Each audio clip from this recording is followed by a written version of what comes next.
Hey guys, welcome back to the channel. I have गुजरनिंग absolutely fine. तो guys, किस video में मैं आपको बताऊंगा कि यहाँ पर आप सैमसंग नोट्स तो यूज़ करते हैं गाइस। यहाँ पर गाइस मैं आपको बताऊंगा कि सैमसंग नोट्स के अंदर जब भी आप डेटा सेव करते हैं, कुछ भी लिख कर रखते हैं, तो आप इसे कैसे इमेज में कन्वर्ट कर सकते हैं, इस वीडियो में आपको बताऊंगा। तो अगर गाइस आप इस चैनल पर हैं तो इस चैनल को सब्सक्राइब कर लीजिए, इस वीडियो को लाइक कर लीजिए, क्योंकि मैं ऐसे ही कमाल की वीडियो लेकर आता रहता हूँ। तो चलिए शुरू करते हैं। तो यहाँ पर गाइस आपको जाना होगा सैमसंग नोट्स में, और यहाँ पर कुछ भी मैं डेटा लिख देता हूँ, हेलो। तो यहाँ पर मैं इधर से सेव कर लेता हूँ।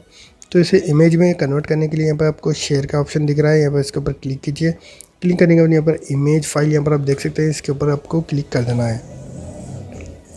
क्लिक करने के बाद यहाँ पर व्हाट्सएप के अंदर जाना होगा। व्हाट्सएप के अंदर जाने के बाद यहाँ पर आपको जिसे चाहे उसे आप यहाँ पर ऐसे सेंड कर सकते हैं, जो भी लिखे हुआ टेक्स्ट है तो उसे ऐसा करके यहाँ पर आप फोटो इमेज भेज सकते हैं। जो भी लिखा हुआ है वो पूरा यहाँ पर सेंड हो जाएगा इमेज की जैसा, यहाँ पर आप देख सकते हैं।